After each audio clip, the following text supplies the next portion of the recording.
નમસ્કાર, આપ જોઈ રહ્યા છો એબલ 24 ન્યૂઝ। દિયોદર તાલુકા પંચાયત પ્રમુખ ઉપપ્રમુખ ચૂંટણીમાં કોંગ્રેસનો વિજય। હાઈ વોલ્ટેજ ડ્રામા બાદ પ્રભાતભાઈ વાઘેલા બન્યા પ્રમુખ। દિયોદર બનાસકાંઠા। દિયોદર તાલુકા પંચાયતના પ્રમુખ અને ઉપપ્રમુખ પદની ચૂંટણીમાં ભારે રાજકીય ખેંચતાણ અને હાઈ વોલ્ટેજ ડ્રામા વચ્ચે આખરે કોંગ્રેસનો વિજયનો ઝંડો લહેરાવ્યો છે। તાલુકા પંચાયત પ્રમુખ પદે પ્રભાતભાઈ મફતસિંહ વાઘેલા અને ઉપપ્રમુખ પદે પન્નાબેન વેલાજી ચાવડા વિજયી બનતા કોંગ્રેસના કાર્યકરોમાં ખુશીની લહેર ફરી વળી છે।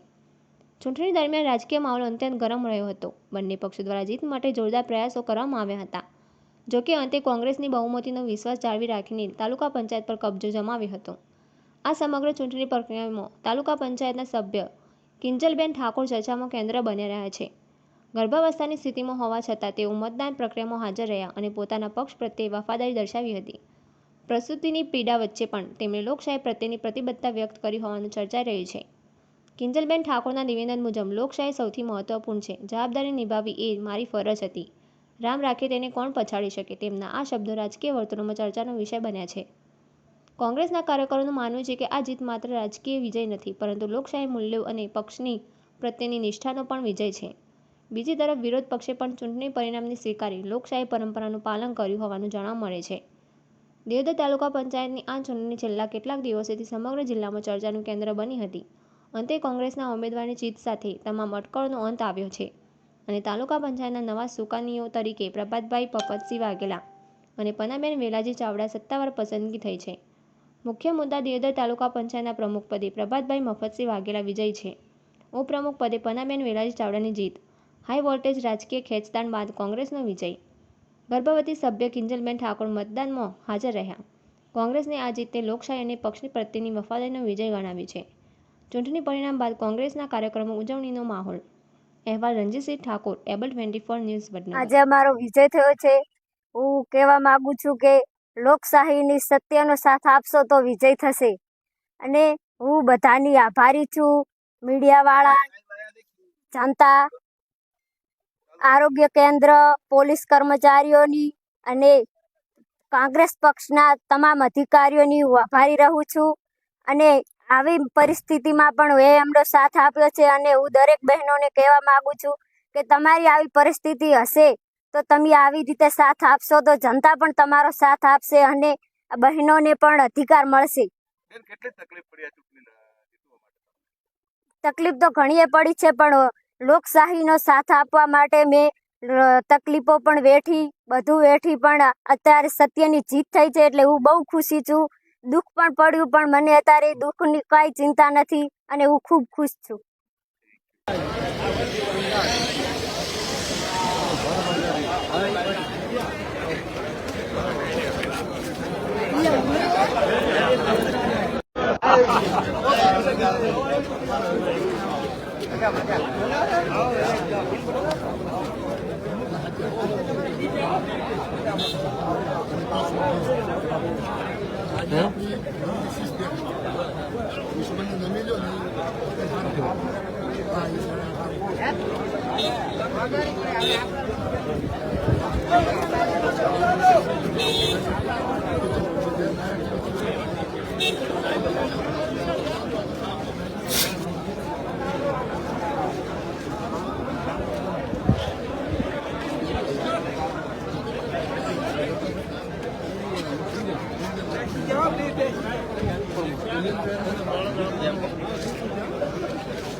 પેલું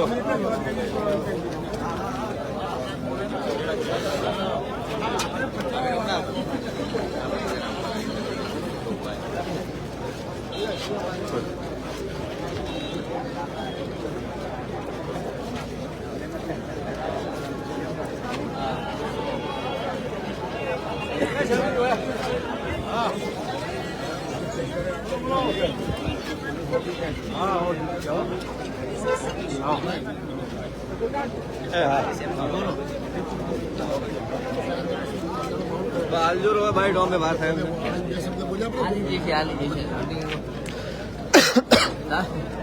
હા તો તમે થોડો પાછો થોડા ઊંચા રાખો કહી દો છીએ ભાઈ વોલ્ટેજ રામાબાદ આજે કોંગ્રેસનો કબજો તાલુકા પંચાયત પર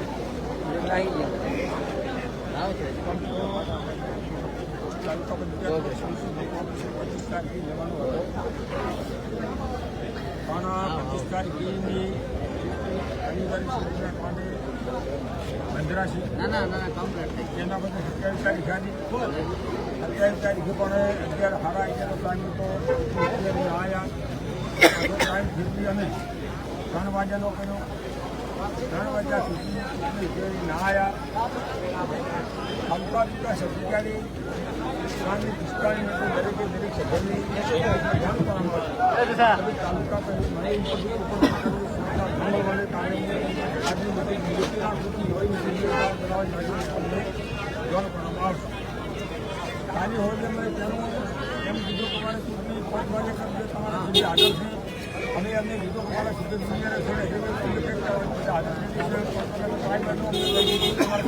લાવવા અમે અમારા 12 સિદ્ધની જગ્યાએ જરા કર્યા ભલે કલાક 4 વાગે ભલે પાછું કહેવામાં આવ્યું કે હવે અમારે સભ્ય આગળ નથી એમ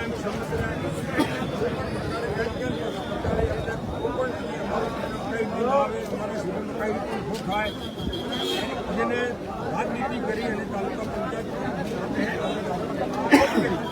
પણ તમારા છોકરા મારે 12 સભ્ય એટલા બધા મજબૂત હતા કે એનામાં કેમ કોઈની નથી અને અમારે પૂરેપૂરો વિશ્વાસ હતો આજ 11 વાગે બધી અમારા તાલુકા અને પ્રમુખ અને વિજેતા મળ્યા છે અને લોકોના વ્યાજ રહેશે અને લોકોનું સમર્પણ કરશે અને જે લોકોનો